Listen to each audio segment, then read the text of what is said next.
Eso es así. Yo te hago una pregunta. Tú en tu rol también de maestro, ¿cómo incitas a tus estudiantes o a los estudiantes de tus profes a que usen la inteligencia artificial? Porque pues tiene su delgada línea entre, entre bien, utilizando la inteligencia artificial para salir del trabajo de manera rápida y sin comprender qué se hizo, o también para llegar al resultado y que la persona comprenda. ¿Tú cómo incentivas a tus estudiantes para hacer uso de la inteligencia artificial?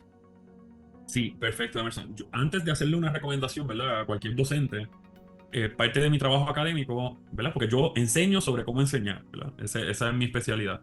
Entonces, hacemos lo que se conoce como investigación en acción, que es que cambiamos cosas leves en nuestra propia metodología y vamos documentando cuáles son las mejorías o cuáles son las diferencias o si sale peor.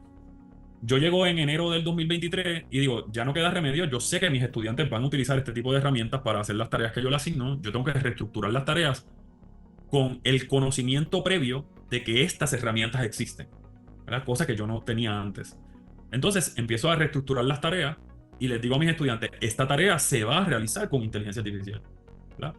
Pero, ¿verdad? Cuando estoy redactando la tarea, al incluir la tecnología, les tengo que dar un proceso de cómo documentar, ¿verdad? De cómo documentar sus logros. Así que me tienes que decir, para darte un ejemplo, porque eso puede variar de actividad a actividad o de contenido a contenido, pero para darte un ejemplo, yo digo, oye, tú me documentas primero cómo tú respondes a estas preguntas, ¿verdad? De forma natural. Luego le vas a colocar a la inteligencia artificial, a estos modelos de lenguaje, le vas a colocar lo que tú escribiste y le vas a pedir recomendaciones, puntos en contra, puntos a favor, corrección de sintaxis, y me vas a crear una tabla de tu trabajo antes y tu trabajo después. Y en ese proceso, lo que la gente no entiende que pasa es que el estudiante mejora, pero es una mejoría dirigida, ¿verdad? Porque si dejamos que el estudiante haga la tarea y responda a la tarea solamente con inteligencia artificial y la entregue, no hay un proceso de reflexión del antes, de lo que yo sabía antes y lo que sé ahora que me contestó la inteligencia artificial. Entonces, lo que hacemos es que obligamos al estudiante a, a denotar el proceso, ¿verdad? A denotar ese proceso. Así que básicamente aplica para cualquier cosa, ¿verdad? Si estás dando una clase de música, dime, ¿cómo harías tú la melodía para, tienes la armonía, ¿verdad? O tienes la melodía, ¿cómo harías la armonía para esta melodía? Ahora pídele a una inteligencia artificial que te cree una nueva armonía para esa melodía. ¿Cuáles son las diferencias? ¿Cuáles son los acordes que cambiaron?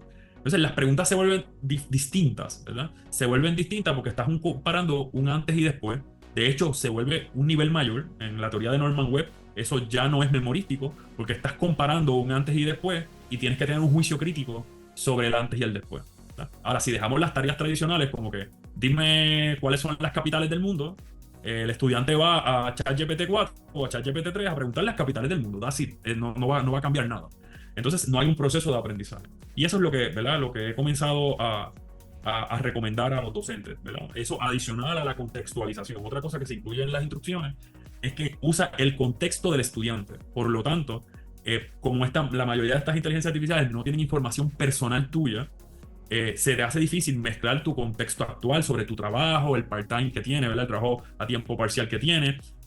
No tiene ese contexto. Y si yo te digo que vas a crear un negocio, ¿verdad? Estás estudiando empresas en la universidad, vas a crear un negocio y me tienes que decir el pueblo donde lo vas a crear, cuál es la localidad, el número de la calle. Empiezas a traer un contexto que la inteligencia artificial no tiene, pues vas a mezclar lo que te da la inteligencia artificial con lo que tú sabes.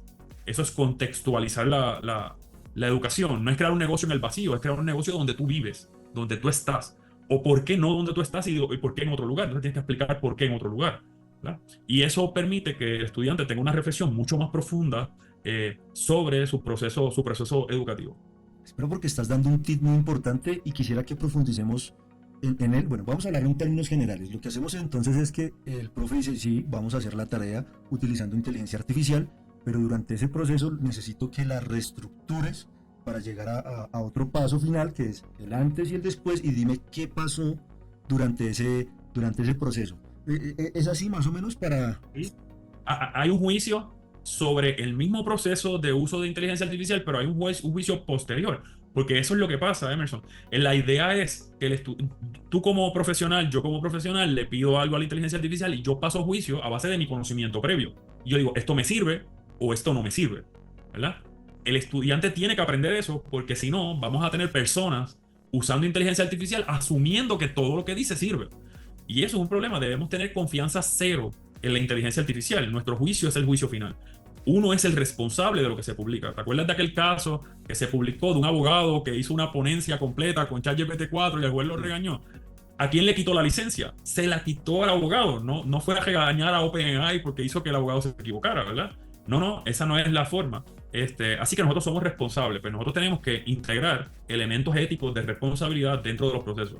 Pero prohibir esa inteligencia artificial no tiene ningún sentido porque a la larga, si tú, Emerson, vas a montar un negocio y tú sabes que la inteligencia artificial existe, tú vas a capitalizar en eso, eso va a volver parte de tu proceso. Tú vas a quitar un elemento esencial del proceso educativo, que es una herramienta que en el área de trabajo se va a usar. Pues entonces estás desarrollando estudiantes con deficiencia. Bueno, amigos, fue el doctor José Ferrer. Les vamos a dejar los enlaces de las redes sociales aquí debajo del video. Les vamos a dejar también el enlace del libro. Por favor, vaya y cómprelo. Es un libro espectacular, yo también ya lo estoy comprando porque realmente tiene contenido de valor, muchachos. Entonces, pues nada, súper, súper contento de haber tenido este invitado el día de hoy. No olviden suscribirse, seguirnos y pues espérenos más adelante. Ojalá pueda traer este invitado de nuevo porque realmente fue espectacular la sesión de hoy. Nos vemos en una próxima ocasión. Chao, chao.